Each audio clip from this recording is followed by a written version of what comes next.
Satu. Hai, balik lagi di Forecast, Forex Reaction Podcast. Bareng ini Teteh, mau bilang Teteh, emang gak beda-beda jauh, mau bilang ibu, takut kejauhan tapi udah ibu-ibu. Karena kelihatannya masih muda gitu. ya biasanya aku panggilnya Busar ya, Busar. Busar ini baru merayakan hari bahagianya. Asik. Yes. Bersama sang suami. Aduh. Apa kabar Busar? Alhamdulillah. Ya, kemarin di hari bahagianya semoga sama waya sakinah mawadah Amin. warahmah. Kali ini mau ngobrol-ngobrol aja Busar. Saya jadi tadi ngedadak ya manggil, bukan manggil sih, jadi nge-WA kan ngedadak. Mau ada yang ingin ditanya-tanyakan lah, banyak pertanyaan dari netizen di Instagram Didi Max Official, di YouTube-nya Didi Max Official, di email ada, di WhatsApp yang masuk juga ada. Jadi yang pertama itu apa ya, masih seputar trading sih Didi Max. Didi Max ini kenapa sih busar? Besar. Iya. Besar. Kenapa sih Busar memilih Didi Max sebagai tumpuan selanjutnya? Kan mungkin di profile yang pernah di live trading pernah kan, profilnya disebutkan bahwa sebelumnya ini sama sekali bukan trader ya, bukan trader woman, bukan trading analis, bukan trader, ya pokoknya nggak ada yang basic, tidak berhubungan dengan trading ya, keuangan. Kenapa sehingga akhirnya bisa masuk ke trading forex? Sebenarnya sih waktu itu karena pada saat aku kerja itu di stop 2 bulan. Stop 2 bulan COVID? itu enggak. Oh, nggak ada Enggak, COVID. dulu COVID. Dulu lagi operasi kan. Abis operasi itu bed rest, bener-bener bed rest di rumah, yang emang nggak bisa kerja gitu kan, nggak bisa keluar, maksudnya bed restnya tuh. Nah terus sering buka-buka sosial media gitu kan, apa sih ini bisa menghasilkan uang yang hanya di gadget aja gitu dulu tuh. Dulu mungkin belum secanggih sekarang ya Didi Max-nya. Dulu mungkin belum ada Didi Max waktu itu. Jadi ngeliat tuh trading kok enak banget gitu, bisa penghasilan dolar tapi pengeluaran rupiah gitu kan. Nah itu. Nah jadi itu bikin menarik, makanya saya ulik waktu itu trading forex itu apa, terus gimana sih sistem kerjanya seperti apa. Dan waktu itu pertama kali tuh nyobain memang akun demo kan. Dulu akun demo tak-tok lah, oh buy itu gini, sell tuh kayak gini. Pada akhirnya terjun langsung, dulu kan bukan Didi Max ya. Dulu bukan Didi Max. Terus ternyata kayak gini loh kalau trading tuh, semudah itu yang hanya di genggaman aja, kita lagi tidur gitu kan. Ya untungnya waktu itu profit sih ya. Kita lagi tidur, terus maksudnya kerja di rumah, waktu bed rest itu kerja di rumah, ternyata bisa menghasilkan gitu. Menghasilkan dolar lagi kan. Dolar, pengeluaran tetap rupiah. Pengeluaran tetap rupiah. Iya, tapi penghasilan dolar. Penghasilannya US dollar. Pada saat udah paham ya tentang benar-benar namanya broker tuh yang aman, harus cari yang aman. Terus cara pencairan yang paling cepat juga. Sampai akhirnya ketemu nih di Didi Max yang memang brokernya tuh gak neko-neko ya. Terus kita dikasih arahan juga, enak juga gitu. Maksudnya selama dari di Didi Max itu di tahun 2016 ya. 2016. Iya, 2016 sampai sekarang sih alhamdulillah gitu, tidak pernah bermasalah apapun gitu. Jadi dan banyak banget ilmu dari trading sampai pada akhirnya menentukan ya udahlah trading for living tuh benar-benar ada trading gitu for kan. living. Jadi benar-benar kita tuh memfokuskan diri untuk terjun di bisnis trading forex. Oke. Gitu. Awal masuk ke trading ini kan mungkin mungkin lihat sendiri dari iklan YouTube mungkin atau Facebook, sosial media lainnya, atau misalnya ngelihat dari oh ini nih temen saya ngapain gitu kan, temen besar ngapain, atau misalnya dari keluarga ini apa gitu. Ada dari situ nggak, atau misalnya cuman ngelihat iklan, oh penasaran langsung aja dibuka di akun demo atau apalah. Dulu sih teman saya tuh teman kerja saya dulu ya. Dia tuh aku ngeliat statusnya, kok enak banget jalan-jalan terus gitu. Terus bentar-bentar ngambil uang ke ATM katanya tuh WD ya dulu tuh WD. Dulu nggak tahu WD itu apa gitu. Terus ngeliatin dapat profitan gitu. Terus ke ATM terus dapat uang gitu kan. Ini apa gitu kan ya. Pasti jadi pertanyaan trading.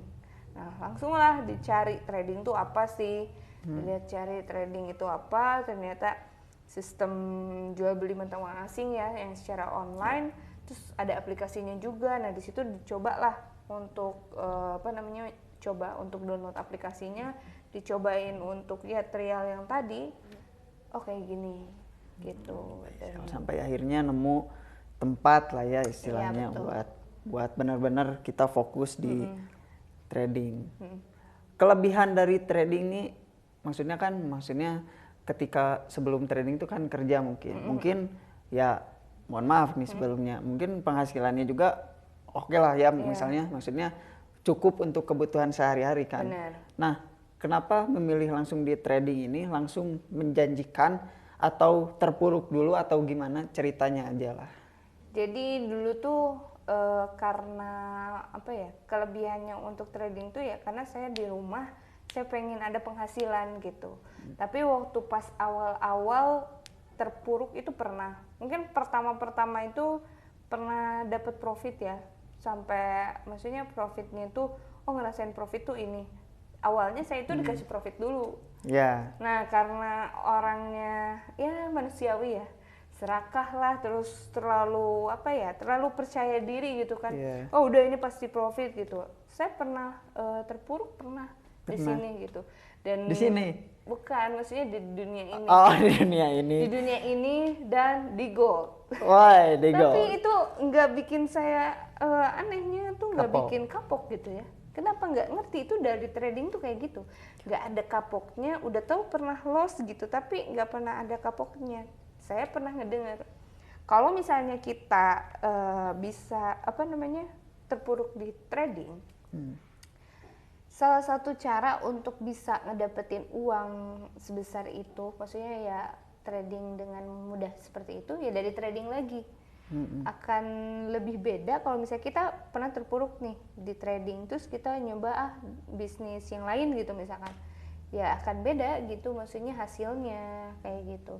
Jadi kalau misalnya kita habis di trading, ya kita harus bisa dapetin ulang lagi, recovery lagi ya di trading lagi. Nah gitu. Itu yang paling sulit sih ketika kita udah misalnya masuk ke dalam bisnis trading forex nih, melalui ini tanggapan aja ya, tanggapan dari Besar gimana? Ketika misalnya saya masuk nih sebagai trading forex, dikenalin sama Besar ya misalnya, masuk dengan modal sekian, karena dengan belajar, tapi sambil belajar ini dinamikanya tuh lebih banyak loss-nya dari ketimbang profitnya. Itu kadang-kadang orang psikologinya itu mentalnya nanti lagi aja deh, tarik dulu. Itu gimana sih tanggapannya, lebih baiknya seperti apa gitu? Kalau misalkan seperti itu dari awal ya, biasanya saya tuh lebih mengajarkan money management ya. Money management tuh dimana dia itu punya satu batasan resiko. Udah gitu dia itu harus punya plan gitu untuk tradingnya tuh, jangan sampai asal-asalan. Kalau misalkan memang banyak loss-nya, itu kalau misalnya kita punya manajer resiko, misalkan kita dibatasi lah resiko, misalkan dalam sehari kita hanya pengen diresikokan sekian. Nah itu sebenarnya lebih teratur dibanding kalau misalnya kita udah loss nih, dicoba lagi, loss lagi, tapi kita nggak punya plannya, nggak diatur money manajemennya. Kalau misalnya dari awal ya, kalau misalnya masih fresh akunnya, lebih baik tuh kita harus punya trading plan dulu satu. Yang kedua, kita harus punya money management dulu. Gimana caranya kita ngatur dana yang kita punya. Terus yang kedua money management yang kedua itu ya kita harus tahu manage resikonya seperti apa. Karena ya pasti resiko tuh ada. Cuma kita harus bisa membatasinya atau enggak gitu. Nah, itu. Jadi kalau misalkan pakai itu semua, saya rasa sih dalam 100 ya, mungkin 50 dibatasi dari 50 dari 100 tuh itu udah bagus. Daripada kita 100 misalkan terus loss-nya 70 atau 80, itu mah udah hampir udah mau habis kan gitu. Ya, tapi buat orang awam lagi nih ya. Tadi saya bicara soal modal kayak gitu.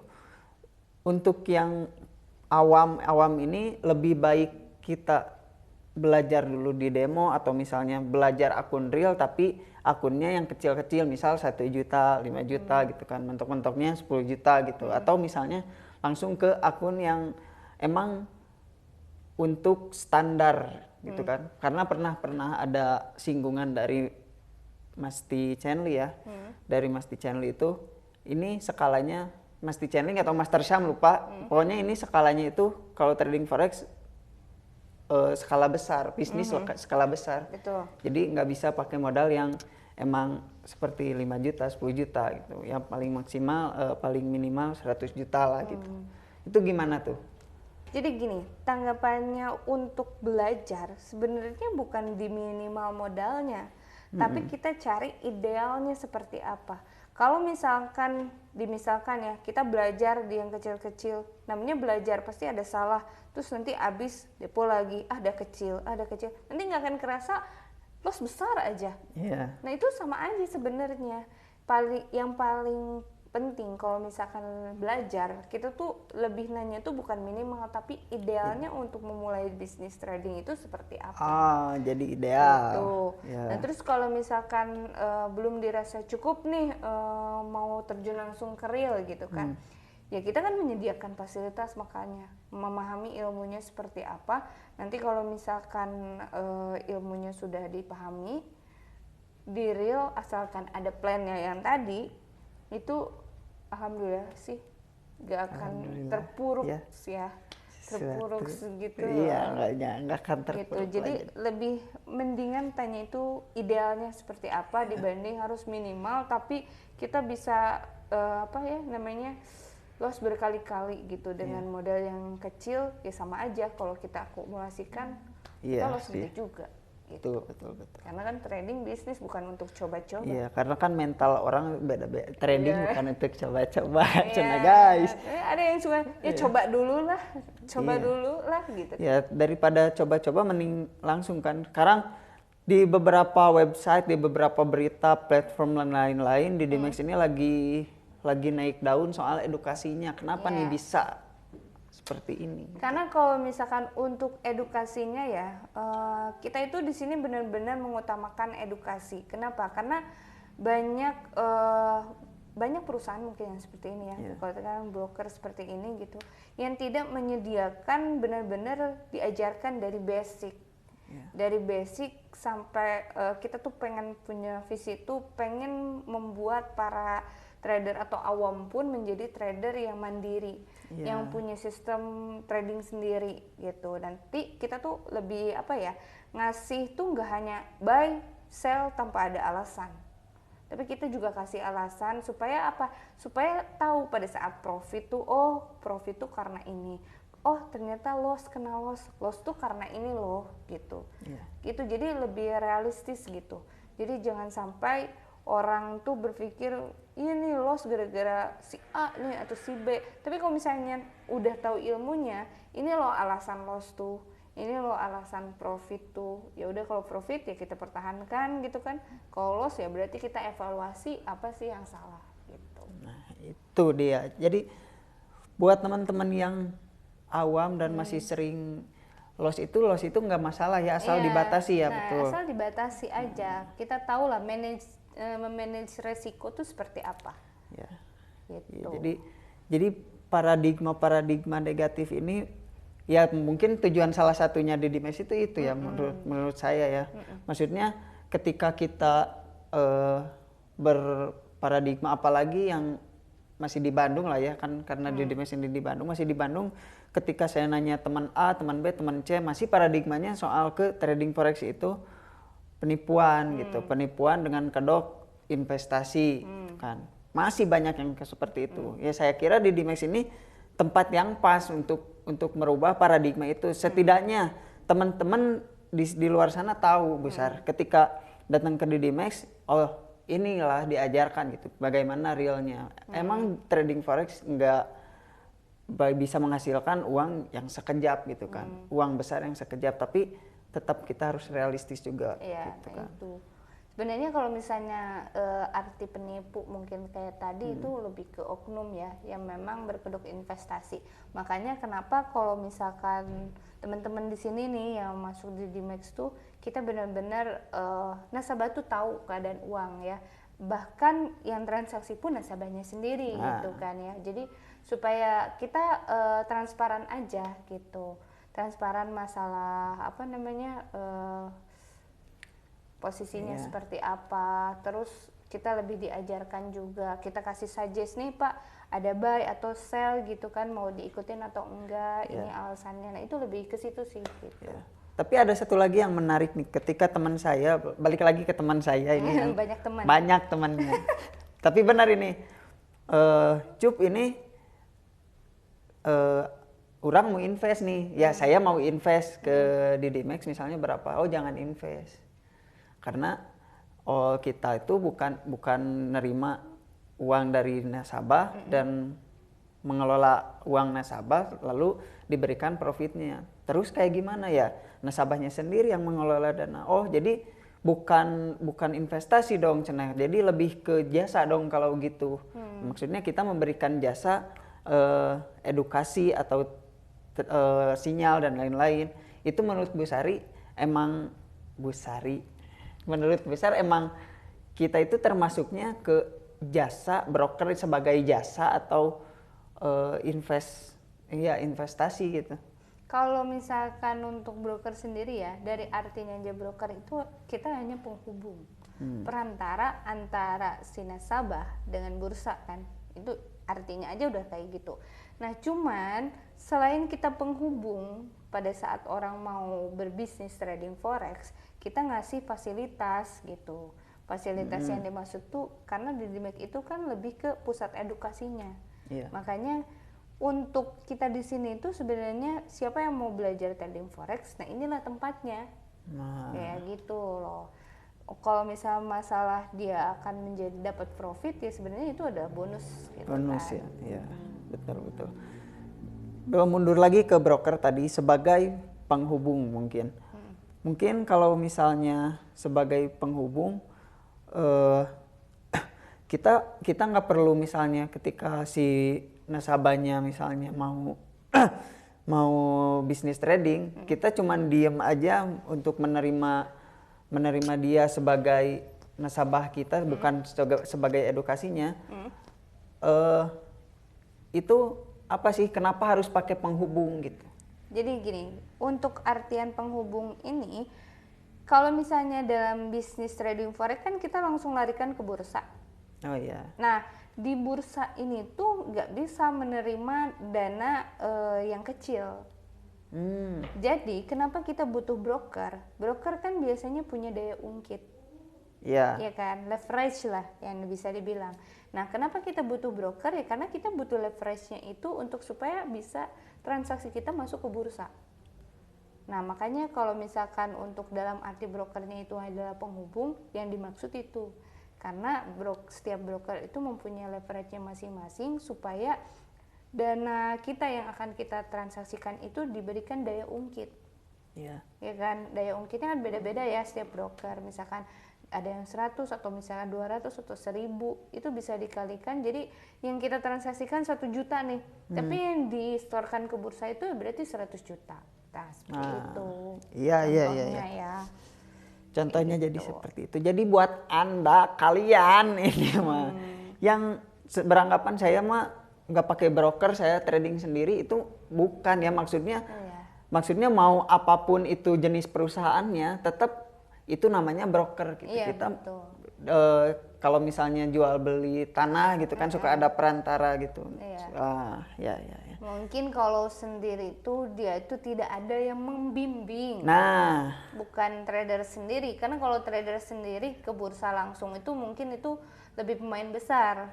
Baru bisa langsung kayak misalkan perbankan kan kayak begitu, baru bisa langsung ke bursa. Kalau misalnya trader sendiri, saya tidak memakai broker, yang dimaksud mungkin tidak ada yang membimbing, tidak ada yang mengarahkan, mungkin gitu. Kalau selain perbankan ya, misalkan amin ya, saya jadi orang besar nih, langsung ke bursa itu bisa, atau misalnya harus ada rules tertentu, entah itu bentuknya perusahaan atau gimana? Mungkin ya kalau misalkan untuk masuk ke bursa ya itu harus berbentuk perusahaan kan, karena dilihat dari perizinannya juga kayak gitu. Tapi kalau misalnya di Dimex ini masuk nggak ke dalam termasuk ke pemain besar ini? Kalau untuk menurut besar broker itu kan punya daya ungkit, jadi bukan pemain besar. Berarti pemain besar itu dia tidak pakai daya ungkit langsung ke bursa itu. Berarti kayak perbankan tadi kan, terus ada pokoknya perusahaan-perusahaan besar lah yang lainnya kan. Gitu. Jadi tuh teman-teman kalau mau misalnya kayak gitu, ini informasinya lumayan ya, maksudnya udah bagus lah, teman-teman bisa datang ke sini. Kalau datang ke sini dibatasi nggak? Nah itu. Dibatasi apanya tuh? Ya misalnya mau datang ke sini orangnya harus jam berapa, harus hari-hari apa gitu kan, harus bawa apa aja gitu. Kalau misalnya mau ke sini sih kita ngebuka di jam kerja ya, karena mau belajar pasti pada saat market buka kan. Itu Senin sampai Jumat, cuma mungkin dimulai dari jam 10 ya. Jam 10 pagi itu sampai malam pun kadang suka ada di sini. Sampai sekarang aja ada tamu saya yang dari Bogor itu sengaja buat ke sini, itu sampai malam juga. Gitu. Nah, nih soal tamu nih ya, tadi soal tamu. Berarti kan saya sering lihat nih Busar pergi ke sana, pergi ke sini, tapi dengan tujuan si nasabahnya itu tidak join member gitu. Apakah Busar nggak ngerasa rugi gitu? Apa capek cuman buat ngajarin doang gitu? Ya, karena ya tujuan saya itu pengen bersosialisasi ya, merubah paradigma masyarakat. Nah, merubah paradigma. Iya, saya pengennya tuh orang-orang tuh melek gitu.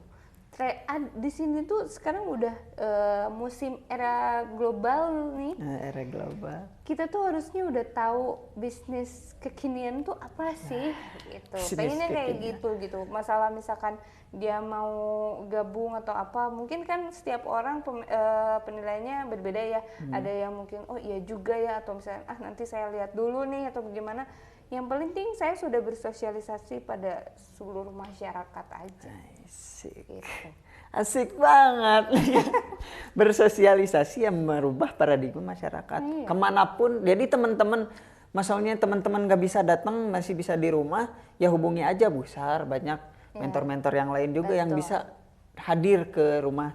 Atau misalnya janjian di mana bisa itu ya. Betul. Langsung tancap gas. Tanpa bayar.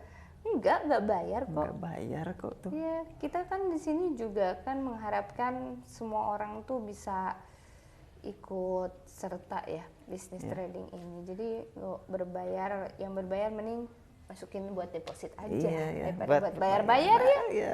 Sekarang 3 bulan berapa juta, belum nanti itu tuh masih materi pertama, belum materi kedua, berapa bulan bayar lagi sekian juta. Dan itu belum ditentukan langsung bisa kan? Iya. Kita juga bisa enggak, menilai. Bayar iya. Profit belum tentu. Nah, gitu kan. Asik. Kayak gitu. Iya. Nih jadi tadi nyinggung lagi nih, terus aja nyinggung ini. Terus aja disinggung. Maksudnya tadi ada bagian di mana bisnis di era modern, di era digital gitu kan. Menurut Busar nih, apakah sangat memungkinkan bahwa bisnis trading forex ini merupakan bisnis yang bakal jadi bisnis utama buat teman-teman di masa mendatang? Karena kan sekarang juga sekarang udah 4.0 kan, semuanya udah udah berhubungan dengan teknologi, udah berhubungan dengan digital. Sekarang pun bayar listrik bisa lewat, udah nggak perlu lewat ini lagi gitu kan.